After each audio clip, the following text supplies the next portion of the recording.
여기 앉아 계신 학부모님들 그리고 저 우리들의 시대입니다. 이 책 기억하시죠? 아주 옛날 그 언젠가는 이게 미래를 예측하는 책이었습니다. 이젠 더 이상 미래가 아니죠. 지금 우리가 이미 경험하고 있고 어쩌면 지나가고 있는 이야기입니다. 저 책에서 말하는 것은 이제 지식정보화죠. 지식정보화라고 말할 수 있는 것, 우리 시대를 지배했던 기술, 대표적인 게 뭐죠? 컴퓨터입니다. 지식정보의 총화. 이 컴퓨터를 가장 잘 활용했던 사람이 전 세계적으로 가장 유명해졌어요. 누가 있죠? 이거 기억하시죠? 지금 어디 가도 볼 수 있는 집집마다 뭐 한두 개가 아니죠. 뭐 여러 대씩 있습니다. 이게 다 붙어 있죠. 그리고 또 그 기술을 한 단계 더 혁신으로 업그레이드 시켰던 인물, 빌 게이츠에 이어서 스티브 잡스. 이게 우리 시대입니다. 우리 아이들이 살아갈 시대는 어떨까요? 지금 여기 대학을 가려고 사실 우리는 그거에만 관심을 가지고 왔어요. 근데 저는 조금 더 큰 이야기를 해보려고 합니다. 우리 아이들 살아가는 시대, 4차 산업혁명 너무너무 뭐 이제 벌써 막 지나가고 있는 것 같아요. 하도 많이 들어서. 인공지능. 뭐 이미 2016년에 다보스 포럼이라고 하죠. 세계 경제 포럼입니다. 이미 전 세계의 4차 산업혁명 시기를 맞아서 우리에게 닥칠 위기가 여러 가지가 있는데 이것을 대비한다. 그 중에서도 가장 우리가 여기서 걱정을 했던 것은 뭐냐면 일자리 문제였습니다. 인공지능과 새로운 기술들이 인간을 대체하면서 우리들의 일자리가 사라지게 될 것이다. 2016년부터 2020년까지 5개년 동안 700만 개의 일자리가 사라질 거라고 예측을 했습니다. 2020년은 지금 몇 년 앞으로 벌써 다 와 있어요. 우리 아이들이 살아갈 시대는 그보다 한참 더 뒤죠. 대학을 가는 게 중요하지만 사실은 더 큰 그림을 보실 수 있어야 합니다. 그리고 그 준비는 중학교 때부터, 물론 더 일찍 하면 좋겠죠. 바로 이런 미래를 걱정하는 과정 속에서 2015 개정교육과정이 만들어진 겁니다.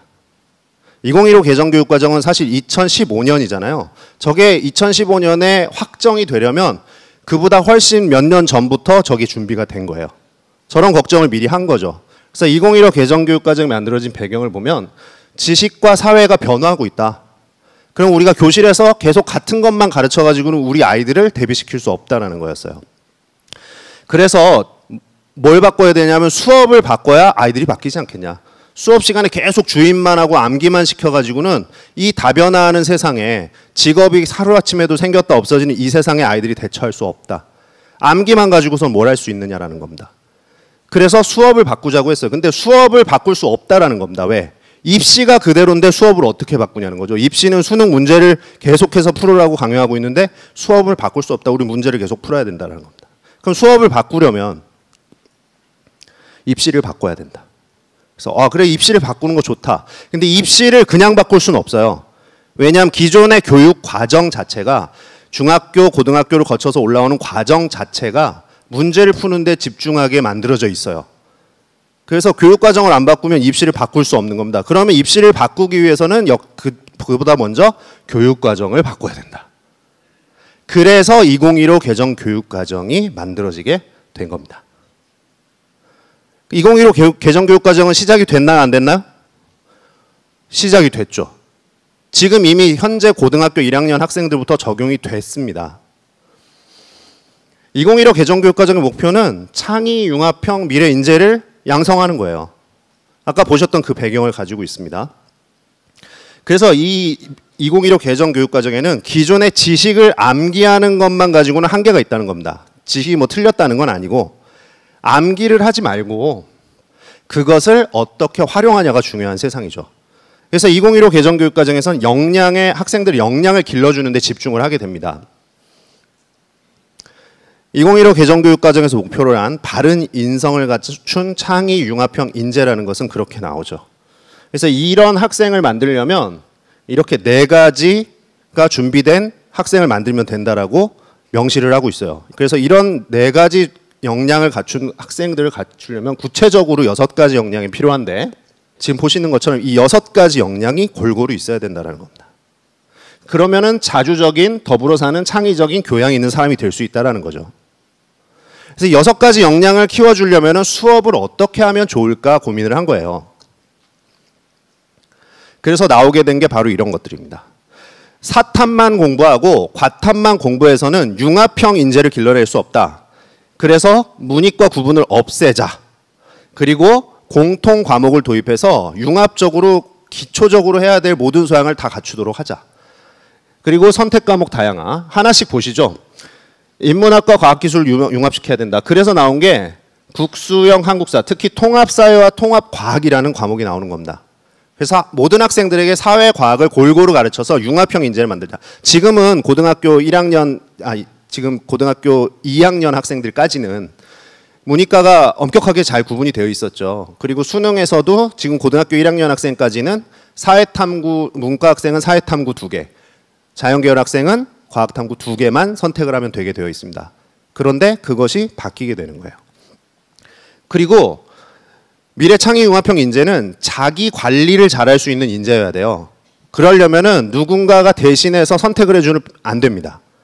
자기 스스로 선택하고 자기 스스로 적극적으로 대처할 수 있는 아이여야 돼요. 그러려면은 선택 과목, 자기 적성과 진로에 맞는 선택 과목을 좀 더 다양하게 제공해야 된다고 생각을 했죠. 그래서 과목을 공통 과목도 있지만 일반 선택과 진로 선택을 나눠서 가르쳐야 된다라고 생각을 해서 선택 과목을 대폭 늘렸어요. 그리고 국수형 비중을 적정해야 돼요. 국수형 너무 많이 가르칠 필요 없다. 기존에 너무 많았다. 그래서 조금 줄이자. 그래서 고등학교를 졸업하려면 총 180 단위를 이수해야 졸업을 하게 되어 있습니다. 거기다 이제 창의적 체험 활동까지 해가지고 204 단위를 이수해야 졸업을 하게 되어 있어요. 일반 교과는 180 단위입니다. 그 중에서 국수형이 90 단위가 넘는 경우가 많았어요. 절반 이상. 그런데 그거를 줄여서 84 단위로 이상 이수하지 못하게 막았습니다. 그리고 한국사를 6단위를 넣어서 국수형 한국사까지 해서 90단위를 맞추도록 해놓았죠. 참여형 수업을 확대시키려고 했습니다. 왜냐하면 창의 미래 융합형 인재가 되려면 토론도 해야 되고 발표도 할 줄 알아야 되고 문제만 풀 줄 아는 아이가 되면 안 된다는 거죠.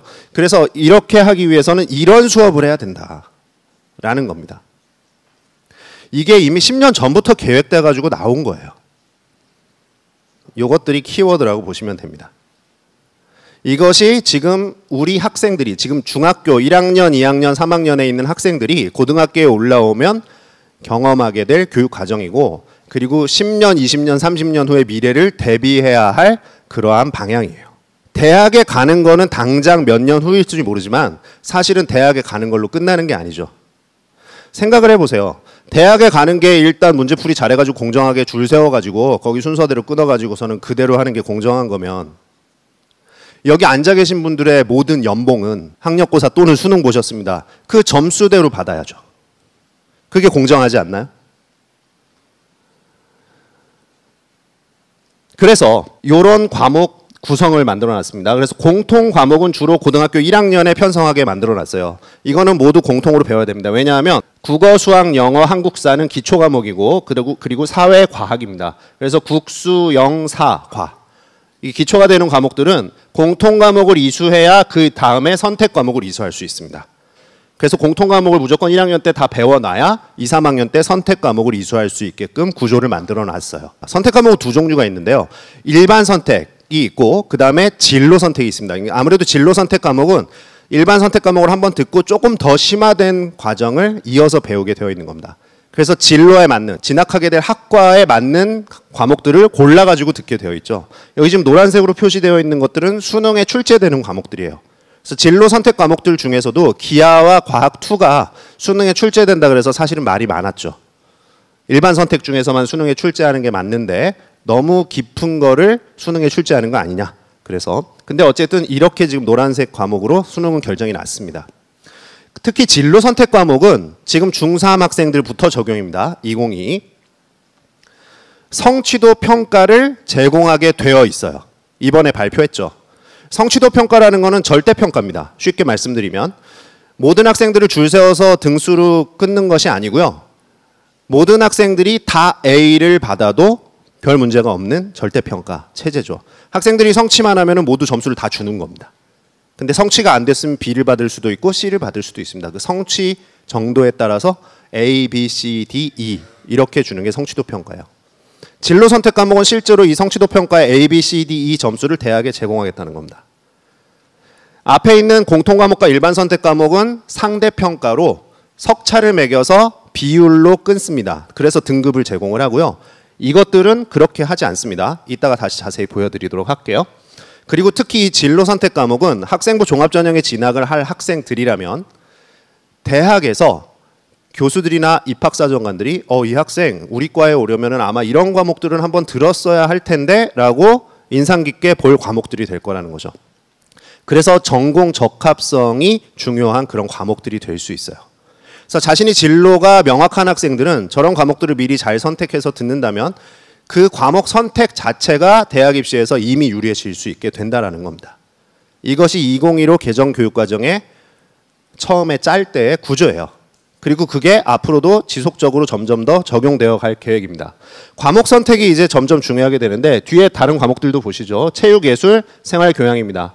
이 과목들은 공통 과목이 없어요. 왜냐하면은 이 과목들은 1학년 때부터 선택해서도 들을 수 있고 학교에서 그냥 1학년 때부터 배정해서 넣을 수도 있습니다. 그래서 여기는 1학년 때부터 3학년 때까지 자유롭게 선택해서 들을 수 있는 과목들. 물론 학교에서 개설이 되어 있어야 됩니다.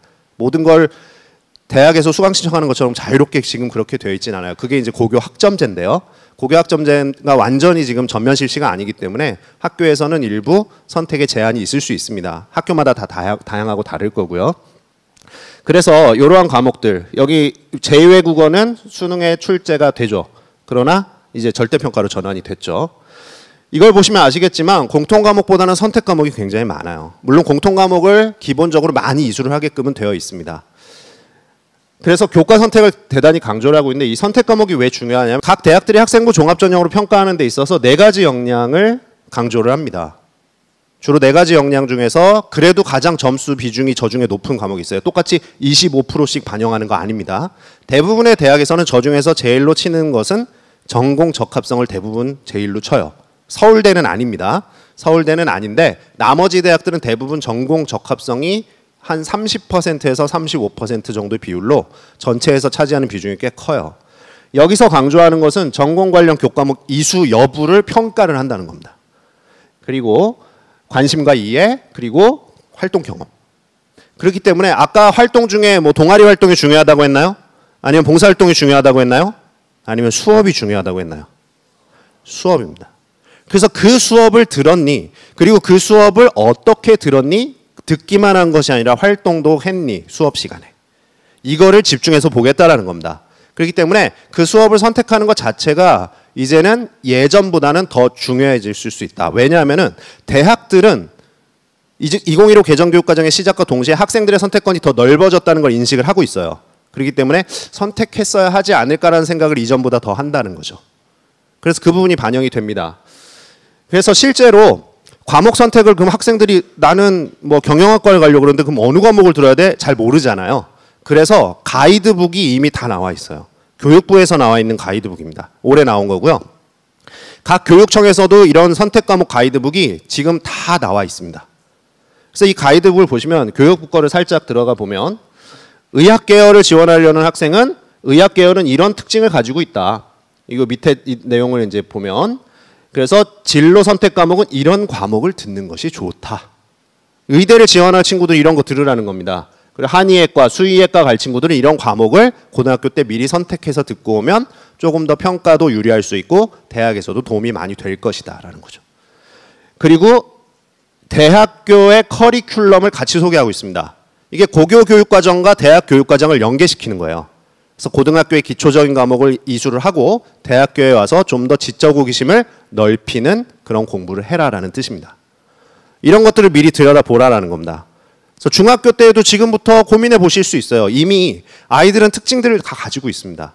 이 아이가 잘할 수 있는 것, 호기심이 있는 것, 관심이 있는 분야들이 어느 정도는 정해져 있죠. 그래서 그런 것들을 미리 같이 자녀들과 함께 고민해 보실 수 있다는 거예요. 이제 2015 개정교육과정에서 그 많이 관심을 갖는 그런 키워드들을 제가 좀 모아봤습니다. 이런 것들을 강조하고 있죠. 과정을 평가한다는 거예요. 세부능력 특기상 수업 시간에 무슨 활동을 했는가. 자, 이런 것들을 제대로 하려면 학교가 교육과정을 잘 짜야 됩니다. 학교에서 학생들이 좀 더 자유롭게, 좀 더 원하는 과목들을 자유롭게 이수할 수 있도록 골라 들으려고 한다면 학교에서 교육과정을 선택할 수 없게 짜놓으면 할 수 없겠죠. 근데 이게 학교에 따라 다 달라요. 그러면은 내가 들으려는, 나는 뭐 경제 과목을 듣고 싶었는데 내가 진학한 고등학교에서는 경제 과목을 개설을 안 해놔서, 또는 선택을 할 수 없게 만들어놔서 내가 선택을 못했다. 그러면 답답하잖아요. 그래서 교육부와 교육청에서는 그런 학생들을 대비해가지고 이런 거점형, 연합형, 온라인과 같은 그 학교에서 수업을 듣지 못한다 하더라도 다른 대체제, 즉 거점형이라는 거는 그 지역에서 대표적으로 그 과목만 가르치는 학교, 연합형은 그 지역 학교 여러 개가 모여서 이건 몇 명밖에 신청 안 하는 과목이니까 여러 학교 학생들을 한 군데 모아놓고 가르치는 이런 과정들을 활성화시키고 있습니다. 이미 시도별로 다 하고 있어요. 명칭이 조금씩 다릅니다. 그리고 심지어는 뭐 이제 시골에 있어가지고 이런 주변에 학교도 없고 이런 데 갈 수도 없다. 그런 친구들은 온라인으로도 들을 수 있도록 이런 것들을 준비해 나가고 있습니다. 그래서 이거를 선택하지, 뭐 우리 학교 없어서 선택하지 못했어, 이런 변명들은 이제 시간이 지나면 지날수록 변명이 되지 않는다는 거예요. 그래서 아이들이 중학교 때부터 이미 지적 호기심을 키우는 연습을 해야 돼요. 그래서 중학교 때부터 그 연습을 하라고 만들어 놓은 것이 뭘까요? 자유학기제입니다. 근데 자유학기제 기간 동안에 자기 진로에 대해서 고민하고 적성에 대해서 고민한 게 아니라 학교에서 왜 시험 안 봐? 그러면서 계속해서 학원만 보내셨죠. 지금이라도 고민을 하셔야 돼요. 왜냐하면 대학에 가고 인생이 끝나는 게 아닙니다. 아까 말씀드렸듯이 더 큰 그림을 보실 수 있어야 돼요. 우리 아이가 100세까지 살아야 되는 미래입니다. 그런데 직업이 계속 바뀔 수 있어요. 그러려면 스스로 직업을 찾을 수 있는 역량을 길러주셔야 됩니다. 학생의 교과 선택을 다양화시키려면 선행돼야 될 작업들이 있어요. 대학교처럼 고교 학점제가 있으면 학생들이 더 자유롭게 선택을 할 수 있겠다. 그리고 생각을 해보세요. 같은, 제가 역사교사인데 같은 한국사를 들었는데 어떤 학생은 이번 학기에 듣고 어떤 학생은 다음 학기에 들었어요. 근데 이번 학기에는 공부 잘하는 학생들만 왕창 듣고 다음 학기에는 공부 잘하는 학생이 없었어요. 그러면 두 성적을 비교할 수 없겠죠. 그러면은 상대평가는 의미가 없어집니다. 그렇기 때문에 성취만 되면은 점수를 A, B, C로 주는 대학과 같은 성취도 평가가 학점제에선 사실은 필수예요. 그래야 공정해집니다. 근데 이렇게 되면은 수능은 의미가 떨어지게 되죠. 왜냐하면 학생들이 선택 과목을 다 제각각 들었는데 어떤 학생은 한국사를, 물론 한국사는 지금 필수로 들어가 있죠. 어떤 학생은 세계사를 안 들었는데 세계사가 무조건 그 수능에 들어가 있다라고 생각을 해보세요. 수능은 공통 과목을 보는 그런 시험입니다. 선택이 다양해지면 다양해질수록 공통 과목은 볼 수 없게 되죠. 그러면은 수능의 과목 선택이 굉장히 다양하게 조합이 나오게 됩니다. 그렇게 되면은 같은 점수를 비교할 수 없어지죠. 수능도 같은 점수를 비교할 수 없게 되는 거예요. 그러면 수능도 절대평가로 가는 게 맞는 거죠. 그러니까 이 세 가지가 성결이 되어야 대입제도 개편. 그래서 대입제도를 개편하려고 했던 거예요. 그래서 이번에 발표를 했죠. 근데 맨 앞에 나온 게 뭐였죠?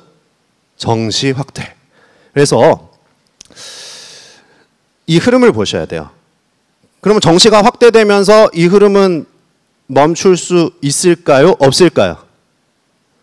저는 역사를 가르치는 사람입니다. 정말 역사가 신기한 게요.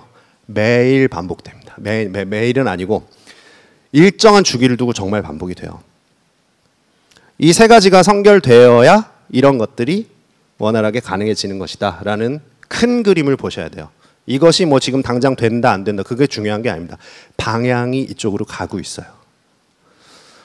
2022 대입제도 개편 방안이 그래서 나왔습니다. 그래서 그럼 어떻게 나왔는지 그 디테일한 내용들을 보셔야죠. 자질구레한 것까지는 다 필요 없어요. 핵심적인 것만 제가 빼놓지 않고 싹 뽑아왔습니다. 여기서 같이 읽어보시면서 보시면 어떻게 내용이 바뀌는지 충분히 이해하실 수 있으리라 생각을 합니다. 분야가 총 4개로 나뉘어져 있어요. 첫 번째 분야는 대입 전형 구조 개편입니다. 먼저 과제 1부터 보시죠. 정시 수능 위주 전형 확대입니다. 그래서 30% 이상을 권고를 했죠. 그러면 이제 정시가 굉장히 많이 늘어난다. 정시가 늘어나니까 이제 뭐다? 뭘 해야죠? 수능 준비를 해야죠. 그리고 문제풀이가 중요하죠. 그래가지고 문제풀이와 수능 준비를 잘할 수 있는 자사고와 특목고를 가는 게 유리하겠네요. 라고 생각하는 거는 껍데기만 보시는 거죠. 그럼 자사고 특목고가 유리하지 않냐? 아니에요. 유리할 수 있죠. 정시가 늘어나니까요. 그러나 실제는 좀 따져보셔야죠. 교과 전형 30% 이상의 대학은 예외를 뒀습니다. 즉 교과 전형을 30% 이상 뽑고 있는 대학들은 정시 안 늘려도 된다는 겁니다. 즉 정시를 30% 이상 뽑든지 교과를 30% 이상 뽑든지입니다. 지원사업 연계대학, 여기 지원사업이 뭐냐면 대학에서 정부에서 지원 그 사업 그 돈을 받아요. 이게 대학에서 사실 되게 중요합니다. 학생들에게 장학금도 주고 연구도 하고 그래야 대학이 발전을 하겠죠. 그래서 저런 것들이 없으면 대학이 운영하기 상당히 힘들어요. 그렇기 때문에 정부에서 시키는 대로 해야 돼요. 대학들은. 그래서 뭐 알았다. 그럼 30%로 늘릴게 라고 할 수 있겠죠. 그럼 30%로 늘릴 수 있는 대학들을 알아보자라는 거죠. 그런데 정부에서 이번에 발표한 게 약 5천여 명 정도 인원이 정시에서 그러면 늘어날 것이다 라고 발표를 했어요. 그런데 실제로 사업을 연계해가지고 돈을 받지 않는 대학들은 굳이 늘릴 필요가 없잖아요. 그래서 지원 사업에 연계되지 않은 학교들을 뺐더니 17개 대학만 남습니다. 그럼 17개 대학의 인원은 좀 몇 명이냐? 17개 대학의 인원만 정시를 30% 늘렸다 봤을 때 약 3천여 명 정도 늘어나요. 3천여 명 정도 늘어나는 건 뭐냐면요. 작년에 고3 학생들을 뽑은 게 정시에서 8,200명 수준이었습니다. 올해 고3 학생들 올해 고3 학생들이 8,200명 수준이고요. 내년 고2 학생들이 정시가 발표된 인원이 7,900명입니다. 그래서 3천여 명 1년 만에 줄어든 거를 다시 그냥 회복한 것에 불과한 인원이라는 거죠. 실제로 많이 늘었냐? 그렇지 않을 것 같은데? 라는 거예요. 그래서 실제 확인을 해봤습니다. 잠시 뒤에서 보시고요. 2020 현 고2 대상은 이미 정시가 증가를 했어요. 근데 증가를 했는데 얼만큼 증가를 했느냐? 지금 살펴봤더니 이게 이제 2020 지금 고등학교 2학년 학생들까지는 인원이 발표가 됐어요. 그래서 최신입니다, 이게. 그래서 지금 고2 학생들이 수능으로 이제 진학하게 될 때 여기 있는 게 지금 서울권에서 30% 정시가 30% 안 되는 대학만 뽑은 겁니다. 몇 개 안 되죠. 지금 총 한 11개 정도 됩니다. 그래서 이 대학들이 전체를 이렇게 늘렸다고 본다면 총 인원을 합치니까 서울권만 보면은 그마저도 2,000명 정도 증가에 그치고 만다는 거죠. 저라면 아무 문제가 없다는 거예요, 대학들이. 그럼 실제로 정시가 과연 얼마나 늘릴 수 있을 것인가는 직접 객관적인 자료를 가지고 생각을 해보셔야 되는 겁니다. 단순히 는다 얼마나 느냐? 예, 그 부분입니다. 두 번째는 수능 최저 학력 기준입니다. 이거는 뭐 대학 자율로 했는데 기존에도 사실은 대학 자율이었어요. 그리고 지원 사업과 연계되어 있었습니다. 계속 마찬가지입니다. 지원 사업과 연계를 하겠다는 거고요. 과도한 기준 적용하면은 페널티를 주겠다는 겁니다. 그래서 역시 이전과는 크게 달라지는 거 없어요. 특히 종합전형 같은 경우는 최저가 많이 없어진 추세입니다. 특별히 다시 늘릴까? 글쎄요. 예, 비슷하지 않을까라고 예상을 조심스럽게는 해보지만 어쨌든 그건 대학이 결정할 문제입니다. 크게 달라진 환경은 아니라는 걸 이해하시면 되고요. 다만 최저 학력 기준을 설정을 할 때 지정 과목이 생길 수 있다는 겁니다. 수능에 선택 과목이 생겼잖아요. 그래서 기하 과투를 지정하는 학교가 과연 생길까예요. 그러나 모릅니다, 아직. 그래서 내년 4월쯤이 되면 대학들이 이제 고등학교 1학년 학생들의 대학 입시 인원과 그런 방향을 발표를 합니다. 그래서 그 기본 계획이 발표가 되면 아마 방향을 조금은 예측해 볼 수 있지 않을까라는 생각이 들어요. 지금 대학들이 고민이 굉장히 많습니다. 과연 지정 과목을 할까 말까? 왜냐하면 지정 과목을 너무 과도하게 해버리면 학생들이 지원을 많이 안 해요. 그 대학으로서는 굉장히 사실 곤란한 겁니다. 지원을 많이 해야 우수한 인재를 뽑죠. 그래서 대학들도 지금 고민을 많이 하고 있습니다. 생윤과 지구과학원은 사탐과 과탐에서 제일 많은 학생이 선택하는 과목이에요. 근데 사탐, 과탐을 이제 섞어서 선택을 할 수 있죠. 제일 쉬운 과목 2개로 몰릴 수도 있지 않을까요? 또는 융합 인재를 지향하는 대학에서는 저 2과목을 아예 지정을 하는 경우도 있지 않을까요? 뭐 이런 생각도 해볼 수가 있겠죠. 하나의 경우입니다. 그래서 이런 부분들. 선택 과목별 난이도. 지금도 사탐이 9과목이고 과탐이 8과목입니다. 각 탐구가 지금 사실 수능에서 차지하는 중요성이 매우 커졌는데요. 그 과목의 난이도에 따라서 표준 점수가 각각 높기도 하고 낮기도 합니다. 그래서 선택에 따른 유불리가 실제로 많이 발생을 해요. 그런데 17개 과목 중에 2개 선택, 경우의 수가 훨씬 많아졌습니다. 그래서 과목에 따른 유불리는 훨씬 더 커지게 될 것이다. 그러나 그 유불리가 어느 과목이 유리할지 불리할지 점수 성적표 나오기 전에 모릅니다. 그래서 과목 선택이 이제는 더 큰 고민이 되었다라는 부분. 이따가 수능 변화를 보면서 다시 한번 보시면 되겠습니다. 수능 체제를 개편을 발표를 했어요. 분야 두 번째 분야죠. 4개 중에. 여기서는 이제 3가지 주제가 있는데요. 이 3가지를 조정을 했어요. 하나하나 보시죠. 수능 과목 구조와 출제 범위. 과목 구조 출제 범위는 어떻게 손을 댔냐? 바로 선택 과목들을 만들었다는 겁니다. 국어에서 독서 문학은 필수인데 화법과 작문 그리고 언어와 매체 둘 중에 하나를 선택하라는 겁니다. 어떤 걸 더 많이 선택할까요? 국어 선생님들은 대부분 화법과 작문을 조금 더 많이 선택하지 않을까라고 예상을 하고 있습니다. 그러나 자기가 선택할 학과에서 필요한 과목이 뭔지를 한 번쯤은 고민을 해봐야 된다는 겁니다. 수능에선 사실 중요하지 않을 수도 있죠. 왜냐하면 교과를 들은 것과 수능을 시험 치르는 건 다른 거니까요. 수능은 일단 좋은 점수를 받는 게 우선이잖아요. 그러나 최저 등급을 그 과목으로 지정했냐 안 했냐 정도 생각을 해보시면 되겠습니다. 수학, 수원, 수투는 기본인데 확통이냐 미적분이냐 기하냐 셋 중에 하나 택일이에요. 다만 기하를 지정하는 학교가 최상위 대학에서 나올 것이냐 아니냐. 그래서 저걸 만약에 지정을 할지 안 할지에 따라서 주력해야 될 과목이 달라질 수 있어요. 수능 준비에. 그래서 그 부분은 대학의 판단을 좀 기다리면서 고민을 할 시간이 필요하다는 거죠. 아직은 알 수 없습니다. 탐구 17개 과목 중에 택 2입니다. 선택과 경우의 수가 복잡해졌다는 거죠. 그래서 이 3가지 조합만 해도 선택이 과목마다 다 있어요. 그럼 이 3가지를 다 같이 조합하면 몇 개의 조합이 나올까요? 102개 조합이 나옵니다. 정시를 한 줄로 세울 수 있을까요? 지금도 사탐 2과목 9개 중에 2과목, 과탐 2과목 8개 중에 그 고르는 것만 해도 조합이 여러 개가 발생을 해요. 그리고 수학도 가형, 나형에 따라서 갈라집니다. 물론 지금은 문과, 이과가 명확하게 어느 정도 구분이 있기 때문에 이과 학생들은 대부분 수학 가형, 문과 학생들은 수학 나형을 선택을 하기 때문에 사실은 큰 문제가 없을 수도 있습니다. 그런데 저렇게 돼버리면 문이과 구분이 없죠. 그럼 정말 다양해질 수 있어요. 그럼 정시를 과연 한 줄로 세울 수 있는 배치표를 만들 수 있을까? 그리고 한 줄로 세워서 지원을 할 수 있을까? 그런 고민은 필요해 보입니다. 정시가 매우 혼란스러워질 거라는 예상은 지금 다 같이 내놓고 있습니다. 그래서 정시를 주력으로 생각해야 될 학생이라면 지금 중3 학생이 처음 입시죠. 이전에 데이터가 없어요. 이제 저걸 처음 적용받게 될 겁니다. 그래서 첫 정시에서는 102개의 조합을 점수를 가지고 과목별의 유불리를 판단을 하면서 정시에 지원을 해야 되는 상황이 오게 될 겁니다. 그 부분은 예측을 하고 계셔야 돼요. 과목 선택에 따른 유불리 발생할 수 있다는 거죠. 이게 수능 지금 개편. 사실은 정시 30%가 표면에 나타난 이슈라면 사실 이번 대입제도 개편안의 가장 큰 변화는 수능 과목 선택 과목 이렇게 많아졌다는 거예요. 이 부분을 잘 주목을 하셔야 됩니다. 수능 평가 방법, 국수탐은 그대로 상대평가 가고요.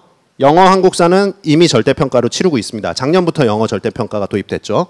그런데 이번에 변화라고 한다면 제2외국어 한문은 절대평가로 바뀌었다는 거예요. 기존에 상대평가였죠. 이 변화는 뭘 나타내느냐?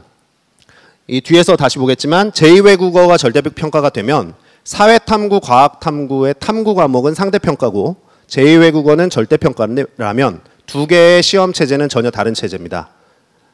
과목 대치가 불가능해지죠. 지금은 제2외국어 과목을 탐구의 한 과목으로 대치해주는 대학들이 꽤 있었어요. 그런데 그게 아마 줄어들지 않겠냐라고 조심스럽게 예상하는 거죠. 그래서 제2외국어 과목은 특정 대학에서 지정하지 않는다면 다소 이전에 비해서 특히 가장 대표적으로 학생들에게 인기 있었던 아랍어 이런 인기는 다시 찾아보기 좀 어렵지 않을까라고 이제 예상을 하고 있습니다. EBS 연계율 70에서 50% 줄어든 걸까요? 수능의 절반의 문제가 EBS 문제에서 나온다는 거예요. 물론 직접 출제, 직접 연계가 아니라 간접 연계. 직접 연계, 간접 연계 차이는 뭘까요? 직접 연계는요, 지문의 단어만 바꿔가지고 그림하고 뭐 그런 내용을 그대로 거의 그대로 내는 거예요. 그러다 보니까 지문을 어디서 본 지문이다 그러면 그 한글 해석만 외워가지고도 충분히 직접 해석을 안 하고 그 해석 내용을 암기한 걸 가지고 문제를 풀 수 있었다는 거죠. 그거 없앴다는 겁니다. 그래서 다른 교재에 있는 지문을 출제하겠다는 거예요. 그러나 EBS 교재를 50% 연계한다는 거는 여전히 남아 있습니다. 제 생각에는 학생들의 학습 부담이 오히려 증가하지 않을까. 왜냐하면 기존에는 EBS 교재만 보면 됐어요. 그런데 이제 EBS 교재를 놓을 수 없죠. 왜냐하면 연계 교재니까요. 그리고 시중에 나와 있는 어떤 문제집에 비해서 EBS 교재가 가장 수능 수준에 버금가는 검수를 한 교재라고 볼 수가 있겠죠. 그리고 기본 교재예요. 개념과 원리를 가장 기초적으로 잘 설명하고 있는 교재고, 그러다 보니까 결국에는 포기할 수 없다. 그럼 EBS 교재도 보고 직접 연계될 문제집이 어느 건지 모르지만 다른 문제집들도 다 봐야 된다는 거죠. 그럴 수 있을까요? 그럴 수는 없을 거로 보여집니다. 그러면 그럴수록 기본 개념에 더욱 충실할 필요가 있다. 그러면은 역시 EBS 문제집은 기본적으로 연계 교재에 중요해질 거라고, 계속 유지될 거라고 보여집니다. 그래서 이거를 다시 한번 정리하면 수능 과목이 이렇게 변화하는 겁니다. 지금 여기 1, 2학년 학생들, 학부모님들 앉아 계실 텐데 왼쪽에 있는 게 1, 2학년 학생들의 수능 과목입니다. 이 오른쪽은 지금 중3 학생들부터 그 아래로 적용되는 수능 과목이에요. 파란색으로 제가 표시한 이 부분은 절대평가인데 제2외국어가 절대평가로 추가됐다는 점 기억을 하시면 되겠고요. 국어에서 공통선택, 수학에서 공통선택 과목이 나타났고, 여기서 문이과 구분이 사탐 과탐이 폐지돼서 17과목 중에 2과목을 자유롭게 선택할 수 있게 되었다. 이렇게 기억을 하시면 되는 겁니다. 나머지는 뭐 비슷하죠. 이제 분야 세 번째 분야입니다. 종합전형이 불공정하다. 그래서 이거 공정성을 제고하겠다는 겁니다. 문제가 있으면 어떻게 하면 좋을까요? 하지 마가 아니라 개선을 하면서 고쳐나갈 생각을 해야 되죠. 그런데 이게 뭐 어떻게 되냐면 학생부 기재를 개선해 나가는데 우리는 학생부 기재가 지금 너무 불공정하다. 그래서 이것도 기록하지 마. 이것도 하지 마. 기존에 이미 계속해서 축소되어 왔어요. 근데 이번에 대폭 축소됐습니다. 그 내용을 한번 보시죠. 고교 학생부 기재 개선을 보면 인적 학적 사항은 통합을 했습니다. 어쨌든 간소화하는 거죠. 이거는 큰 문제는 아니에요. 수상 경력의 개수가 학기당 1개. 기존에는 수상을 정말 많이 하는 학생들은 200개, 300개씩 수상에 기록되어 있는 아이들이 있어요. 별별 상을 다 쪼개가지고 수상을 합니다. 그런데 그렇게 많이 수상되어 있던 게 이제 아무리 많이 적어도 총 6개, 한 학기에 1개씩인 거죠. 그래서 학기당 1개밖에 안 되기 때문에 이 수상도 이제 뭐가 필요하게 되냐면 선택과 집중이 필요해질 겁니다. 그거 아시죠? 여기 대전도 그런지 모르겠는데요. 수도권 요새 난리인데 집 2채 가지면 큰일 나죠. 3채 더 큰일 납니다. 여러 개가 필요가 없어요. 똘똘한 한 채만 가지고 있으면 됩니다. 이렇게 생각하시면 되는 거예요. 수상 이것저것 다 필요 없는 거죠. 똘똘한 수상 1개. 즉 그 똘똘한 수상은 뭐냐면 자기 진로와 연관된 수상들. 경쟁이 매우 치열해질 겁니다. 왜냐하면 대상 최우 수상이 1개밖에 없거든요. 등 위가 더 중요해집니다. 이제 그렇게 될 겁니다. 그래서 이 수상도 미리미리 준비해야 되는 게 좀 더 중요해졌어요. 그런 부분들을 좀 고민해 보실 필요가 있겠고요. 자율동아리 학년당 1개. 사실 기존에도 많이 할 필요는 없었죠. 한 가지를 좀 더 깊이 있게 하는 게 중요했는데 그게 더욱더 그렇게 되죠. 근데 문제는 뭐냐면 30자 이내입니다. 역시 제목밖에 못 써요. 그렇지만 학생부는 30자 이내지만 동아리에서 활동한 자기 진로와 관련된 관심 있는 내용은 자기소개서에는 충분히 쓸 수 있습니다. 그래서 정말 진로와 관련된 동아리 하나, 역시 똘똘한 한 채를 잘 해나가는 것이 중요하겠다. 소논문 모든 항목 미기재입니다. RN이라고 하죠. 소논문 그동안에 사실은 적어도 대학에서 거의 평가 안 했어요. 그런데 이것도 어떻게 하면 될까요? 소논문이라고 안 쓰면 되죠? 심화 탐구 보고서라고 쓰면 될까요? 안 될까요? 보고서는 논문이 아니잖아요. 레포트죠. 그렇죠? 그래서 아마 탐구보고서라는 이름으로 대체되지 않을까라는 생각을 해봅니다. 조심스럽게. 그래서 보고서는 학생들이 심화 탐구를 하는 데 있어서 사실 되게 필요한 걸 수 있어요. 선생님이 숙제를 내주지 않아도 학생들이 스스로 작성할 수 있는 그런 것들이죠. 방과 후 학교 활동 미기재입니다. 방과 후 학교 활동으로 학교의 프로그램을 운영하는 학교들이 많았어요. 이런 프로그램들 운영하던 학교들 지금 고민이 많아졌습니다. 자, 그런데 아까 들으셨죠? 학교의 프로그램이 중요할까요? 수업이 중요할까요? 수업이 중요한 겁니다. 방과 후 수업보다 학교의 정규 수업이 더 중요한 겁니다. 더 그렇게 됐죠? 그래서 수업에 더욱더 집중하려는 노력이 필요하다라는 거 기억하시면 되겠고요. 항목별 내용을 다시 한번 정리하겠습니다. 노란색 된 것만 보시면 돼요. 무단결석, 무단지각이라고 했습니다. 어감이 좋지 않다 그래서 미인정으로 바꾼대요. 여기 써 있는 내용들은 지금 당장 내년부터 다 적용되는 겁니다. 그럼 여기서 지금 보면은 우리가 여기 빨간색으로 제가 표시한 거는 사실 기존의 학생부 비교과 활동, 즉 학생부 종합전형에서 매우 중요한 요소들이었거든요. 전부 다 어떻게 됐어요? 학생부 비교과 항목들이 전부 다 대폭 축소됐다는 걸 볼 수 있습니다. 변별력이 어떻게 될까요? 떨어지게 됩니다. 학생부 내용에서 학생부 비교과의 변별력이 떨어지면 어떤 것이 상대적으로 중요해질까요? 내신 등급이 중요해질 수 있습니다. 이 부분을 기억을 하셔야 돼요. 자, 내신이 지금 정시가 늘어난다 그래가지고 수능이 대단히 중요한 줄 아는데 수능 역시 중요합니다. 밑에 최저 등급을 받쳐줘야 하니까요. 그리고 정시까지 가는 걸 생각했을 때 수능 중요하죠. 그런데 사실은 비교과 항목을 축소하면 할수록 내신 등급이 더 중요해질 수 있습니다. 상대적인 거죠. 평가를 해야 되니까요. 학생부 항목별 내용을 추가로 보시면 창의적 체험활동이라고 있습니다. 자율활동, 동아리활동, 봉사활동, 진로활동 네 가지를 창의적 체험활동이라고 해요. 자, 그러면 이 글자 수가 전부 다 어떻게 되냐? 이렇게 축소가 되죠. 창의적 체험활동 그 중에 자율활동 부분은 사실은 학교의 행사들을 많이 그냥 임의로 옮겨서 복사해서 붙여넣기를 많이 하기 때문에 사실 나머지 기록할 수 없는 부분들을 저기다가 이렇게 대신 적어넣는 기능을 하기도 했습니다. 이제 그런 것들도 어려워져요. 그래서 글자 수가 굉장히 많이 줄은 겁니다. 동아리 활동은 워낙에 작았기 때문에 못 건드렸고요. 봉사활동은 아예 없어집니다. 중3 학생들은 없어지고요. 이거 내년부터 바로 적용이라 그랬죠? 적용이에요. 그런데 고1, 2 학생들은 요거는 남아 있습니다. 지금 고3 학생들은 기존의 하얀 글씨대로 그대로 운영이 되는 건데 안 바뀌고 운영이 되는데 지금 1, 2학년 학생들은 나머지는 다 내년부터 적용인데 요거는 안 바뀌어요. 봉사활동 특기사항은 남아 있습니다. 1학년 학생들까지는. 근데 중3 학생들부터는 이것도 없어지는 겁니다. 이해가 되십니까? 예, 그 시행 시기를 잘 기억을 하셔야 돼요. 그래서 지금 1학년, 2학년 학생들은 내년부터 이게 축소되기 때문에 비교과 항목이 대폭 축소되는 걸 이해를 하셔야 돼요. 상대적으로 내신이 더 중요해질 수 있다는 거죠. 자, 그리고 여기 보면은 세부능력 특기상. 아까 제일 중요한 게 뭔지 아셨죠? 세부능력 특기상 수업 시간의 활동 내용입니다. 이거는 안 건드렸죠. 다 축소했는데 이거는 그대로예요. 과목별로 500자, 개인별로 500자. 개인별로는 담임이 써주는 겁니다. 그래서 이렇게 해서 여기는 과목별로 쓰면 굉장히 양이 많아요. 그래서 여기에 좀 더 집중을 해야 되는 상황이 벌어지게 된 겁니다. 그리고 교과별 독서 줄어들지 않았죠. 독서도 얼마든지 기록할 수 있어요. 이 부분들을 좀 활용하실 필요가 있겠다라는 겁니다. 행동특성 종합의견은 이건 중요했는데 역시 절반으로 줄어들게 됩니다. 중3 학생들부터 적용입니다. 이건. 예, 중3 학생들부터 적용. 아, 이거 1, 2학년 학생들 다 적용이죠? 지금 요거는 아까 요것만 빼놓고 1, 2학년 학생들부터 다 적용이라고 말씀드렸습니다. 내년부터. 그래서 비교과 항목이라고 할 수 있는 것들은 세특, 독서 빼놓고 다 줄었다. 이해를 하시면 돼요.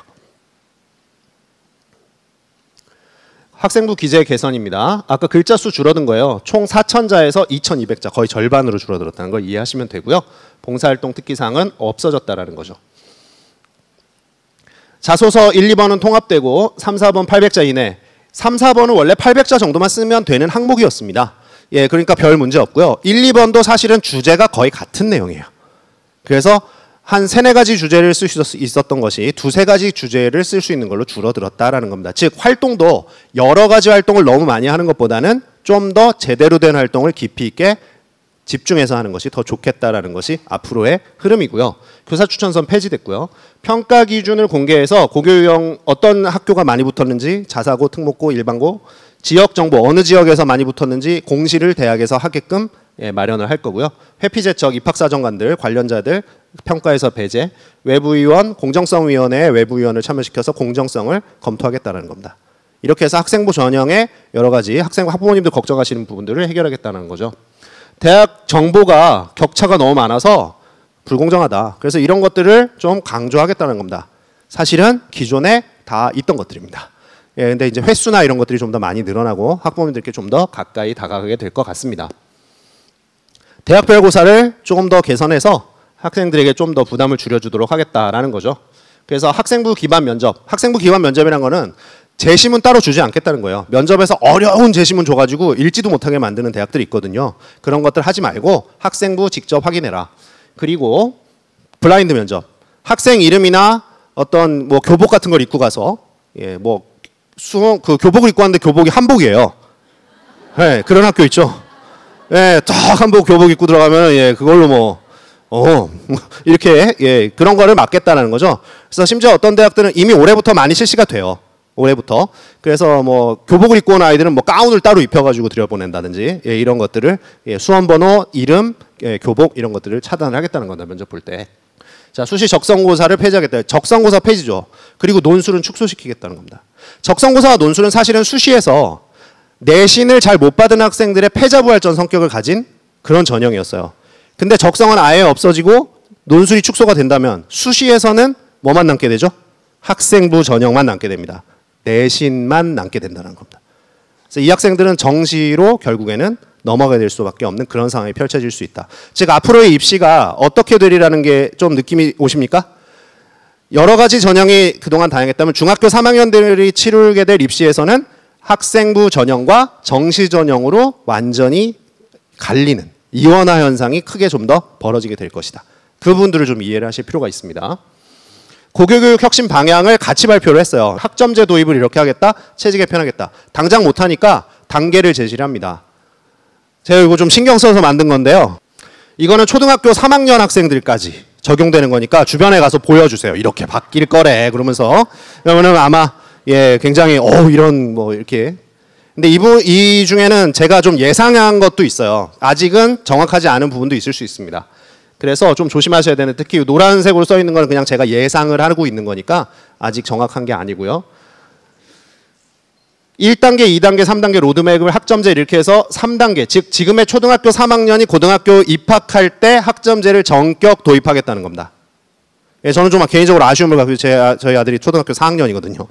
그래서 3학년이었으면 학점제 좀 자유롭게 할 수 있었을 텐데 뭐 그런 아쉬움 그런 게 있죠. 그래서 1단계 과정에 지금 중학교 학생들이 모두 해당돼요.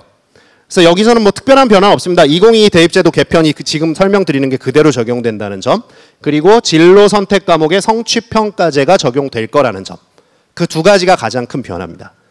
수능 바뀌는 건 다 보셨죠? 여기 앞에 포함된 거죠. 2단계는 예, 이제 일부 개편을 해서 학점제와 관련해 가지고 조금 더 학점제를 넓혀 나가겠다라는 거고요. 3단계는 본격적으로 2022 개정교육과정이 초등학교 3학년 학생이 고등학교 입학할 때 적용이 될 겁니다. 근데 문제는 2022년도에 예, 대선이 있어서 예, 좀 한번 생각을 좀 잘 해보실 필요가 있지 않을까라는 생각을 개인적으로 하고 있습니다. 내신 성취평가제를 어떻게 적용하느냐? 이거는 진로 선택 과목이죠. 잘 들으셔야 돼요. 중3 학생들은 이거를 그대로 적용받을 겁니다. 기존에는 지금 이렇게 제공을 하고 있죠. 모든 고교 내신 과목을 등급을 상대평가로 내서 제공을 하고 있어요. 그래서 표준 편차라는 거를 넣어서 이 학생의 위치가 어디쯤에 있는지를 대충 짐작을 할 수 있게 만들어 놓습니다. 학생들의 분포는 어떤가? 이걸 보면은 그 학교가 학생들의 분포가 성적이 집중되어 있는 학교인지 넓게 퍼진 학교인지를 알 수가 있죠. 그런데 표준 편차를 없애고요. 성취도를만 나타내고 등급은 아예 1등급, 2등급 없습니다. A, B, C로만 나타냅니다. 다만 A는 몇 프로, B는 몇 프로, C는 몇 프로인지를 보여주겠다는 거예요. 그래서 이 학생이 만약에 A등급이다. 그러면 이 학생은 전체에서 그래도 한 30% 안에는 드는구나. 이렇게 해석을 할 수 있게 해주겠다는 거죠. 진로 선택 과목은 이렇게 제공이 될 겁니다. 중3 학생들부터. 요 두 가지가 바뀐다는 거 기억을 하시면 되겠습니다. 고교 체제를 개편하겠다 그래가지고 올해 바뀐 게 있죠. 이것 때문에 지금 이제 많이 혼란스러우실 텐데요. 자사고, 외고, 국제고가 후기로 넘어갔어요. 그래서 일반고와 함께 선발하는 게 목적이었죠. 그런데 이게 이제 헌법재판소에서 판결이 나오면서 결국에는 후기 전형 내에서 탈락 후 일반고에 다시 배정할 수 있게 다 바꿨습니다. 근데 시도별로 조금씩 선발하는 방식이 다르기 때문에 제가 대전을 찾아봤더니 대전에서는 전기고를 일단 지원하고 탈락을 하면 그 다음에 1지망, 총 5지망까지 쓰게 돼 있습니다. 5지망까지 쓰게 돼 있어요. 그래서 1지망에 있는 학교는 자사고, 외고, 국제고를 쓰는 학생들은 못 써요. 그리고 1지망에 있는 학교를 자사고, 외고, 국제고를 썼다가 떨어지면 1지망은 지나가고 2, 3, 4, 5지망의 학교는 똑같이 일반고 학생들과 지원을 할 수 있고 똑같이 선발을 한다는 거죠. 그래서 1지망에 지원하는 학교가 인기 있는 학교들이 많을 텐데요. 그래서 선택을 잘 하셔야 돼요. 자사고를 지원할 건지 1지망 학교를 지원할 건지. 그래도 기회가 있는 것은 뭐냐 하면 60%만 오지만까지 뽑고 나머지 40% 그 학교 정원, 고등학교 정원마다 40%씩은 주소지에 가까운 학교로 배정을 하는 걸 원칙으로 하고 있기 때문에 그래도 대다수의 학생들은 오지만까지 가서 떨어지더라도 근처에 있는 학교로 배정될 가능성은 언제든지 남아있다. 이렇게 해석을 하신다면 그렇게 큰 부담은 또 아니시라고 생각을 합니다. 그래서 실제로는 어떻게 지원할 수 있어요? 정기고에 특목고, 그 과고를 지원했다가 이 자사고를 지원했다가 다시 또 일반고를 갈 수 있는 삼중 지원이 가능한 체제로 지금 바뀌어 있죠.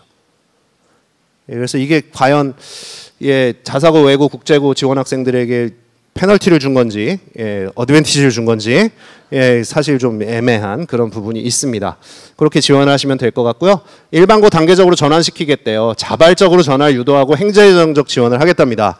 과연 어떨지 역시 2022년에 대선이 있다는 거를 좀 생각을 하면서 봐주시면 될 것 같고요. 2020년 이후에 고교체제를 개편하고 2020년 하반기에 개편 방안을 마련할 예정이래요. 그러면 이걸 일정을 미루어 보면 현재 중학교 1학년 학생 고입 때까지는 개편 방안이 나올 수 없어요. 그러니까 지금의 시스템이 일단 저 때까지는 크게 바뀌지는 않을 걸로 본다라고 이해를 하시면 될 것 같습니다. 자, 이제 대학 가는 방법을 좀 알려드리면서 좀 마무리를 하려고 합니다. 수시 몇 개 전형이죠? 4개 전형. 그리고 정시는 2개 전형이 있다고 보시면 됩니다. 원소 개수 몇 개죠, 수시? 6개 씁니다. 저 4개 중에 6개 쓰는 거예요. 그 다음에 정시는 가군, 나군, 다군 3장을 씁니다. 원서를 총 9장을 쓸 수 있죠. 9장을 다 활용하는 게 좋을까요?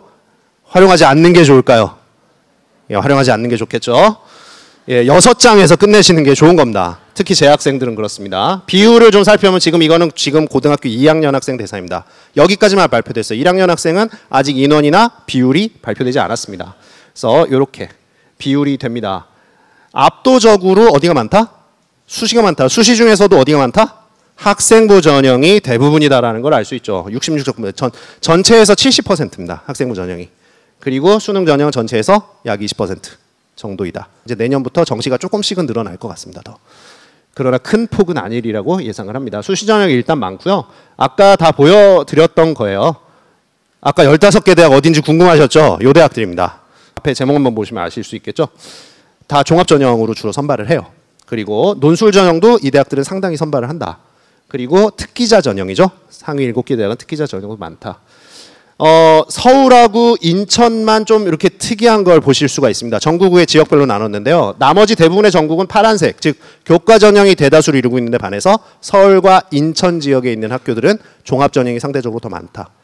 그런데 서울 지역에 있는 학교들을 주로 보내려고 하시죠. 그런데 서울 지역 학교들은 이미 정시 전형은 30%에 이미 육박을 하고 있다라는 것을 이해를 하시면 됩니다. 즉 정시 전형을 우리가 정시 전형을 통해서 서울에 있는 학교를 얼마나 증가를 할 수 있을 것인가 그렇게 많이 될 것 같진 않다라는 거죠. 학생부를 준비하는 학생들과 그 다음에 수능을 준비하는 학생들을 이렇게 나눠가지고 준비를 하셔야 됩니다. 즉 이제 입시를 준비하실 때는 지금부터 생각을 잘 하셔야 됩니다. 우리 아이가 수시에 얼마나 준비를 적극적으로 하고 해나갈 수 있을 것인가. 우리 아이는 이거 적극적으로 종합전을 준비하기 힘들 것 같다. 그럼 문제풀이에 집중할 것인가. 이런 선택과 집중도 어느 정도는 좀 필요하시다는 거죠. 물론 수시를 기본적으로 하고 그 다음에 정시를 가는 겁니다. 그러나 우리 아이가 끝까지 정시를 위해서 최선을 다해야 할지 아니면 수시에서 좀 더 전력을 기울여야 할지 이런 부분들을 지금부터 고민하셔야 된다는 거죠. 왜냐하면 앞으로 입시가 이 두 가지로 갈릴 가능성이 크기 때문에 그렇습니다. 요거는 아까 윤경 선생님이 보여주신 그래프 중에 하나인데요. 그러면 우리 아이 몇 등급을 받아요? 1등급에서 3등급 안에 들어가야 인서울이 가능해집니다. 내신도 그렇고 수능도 그렇습니다. 그래서 이 부분 좀 기억하시면 되겠고 4, 5, 6등급은 엄청나게 인원이 많아요. 그래서 여기 인원은 총 다 합치면 이만큼이 됩니다. 그래서 1, 2, 3등급 안에 들어가기가 이만큼 어렵습니다. 특히 비교과 항목들이 점점 축소되면서 내신이 상대적으로 더 중요해질 수 있다는 점을 기억을 하시기 바랍니다.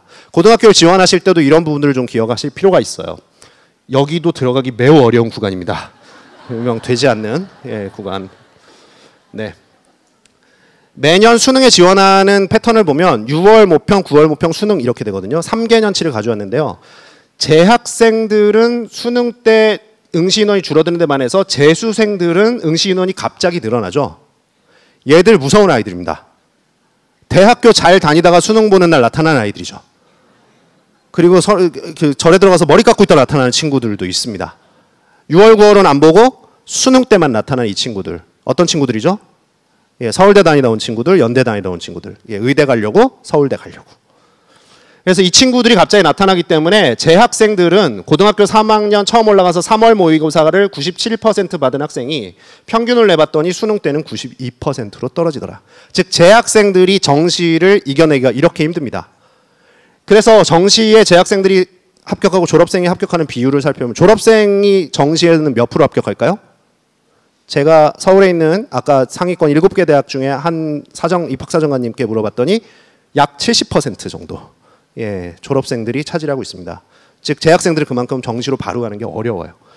그럼 반대도 있겠죠. 종합전형 재학생 합격 비율은 얼마나 될까요? 종합전형 실시하는 대학들 대부분 90% 이상이 재학생이 합격합니다. 즉 일단 고등학교에 입학하면 어느 전형에 집중을 해야 될지를 대충 감을 잡으실 수 있겠죠. 우리 아이의 미래와도 연결돼 있어요. 한 번쯤 잘 생각을 해보시길 바라고요.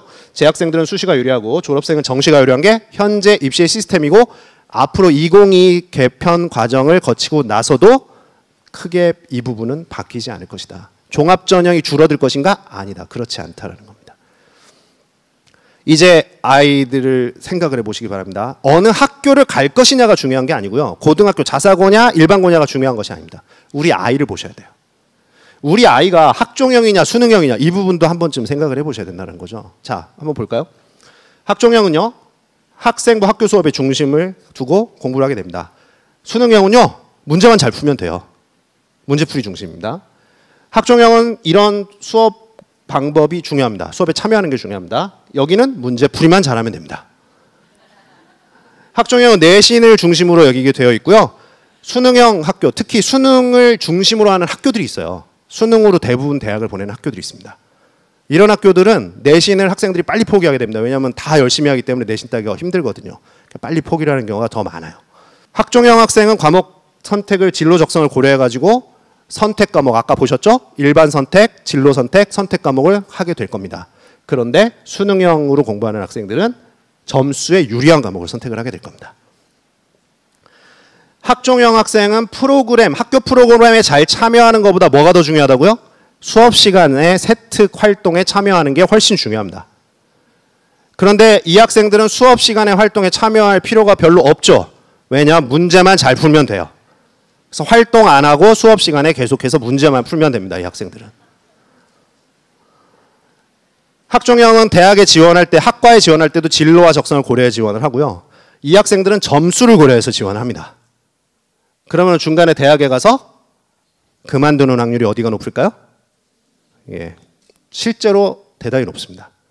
한 10% 이상이 탈락을 합니다. 그리고 학종형 학생은 이러한 역량을 기르는 데 집중하는 데 봐서 여기는 암기하고 문제 푸는 역량에 집중을 하는 겁니다. 학종형 학생은 미래 사회에 적응하는 학생으로 자라가겠죠? 미래 다변화하는 상에. 현재 사회에 적용하는, 현재 지금 당장 대학에 잘 가게 될 겁니다. 문제 많이 풀어서. 학종형 학생은 역량을 기르게 될 거고요. 수능형 학생들은 점수를 키우게 될 겁니다. 아이를 보면서 작은 그림, 즉 당장 대학에 입학하는 것이 아니라 아이들이 100세까지 살아갈 미래의 사회를 생각하시면서 좀 더 큰 그림을 그리실 수 있으면 좋겠습니다. 예, 누구에 대한 이야기죠? 제가 노란색으로 칠해놓은 부분이 중요한 부분입니다. 이 시대의 흐름이 어디로 흘러가고 있는지 여론에 따라서 움직이시는 것이 아니라 좀 더 시대의 큰 그림을 보시면서 고민을 하시는 오늘 이 자리에 모이신 학부모님들이 되셨으면 좋겠습니다. 감사합니다.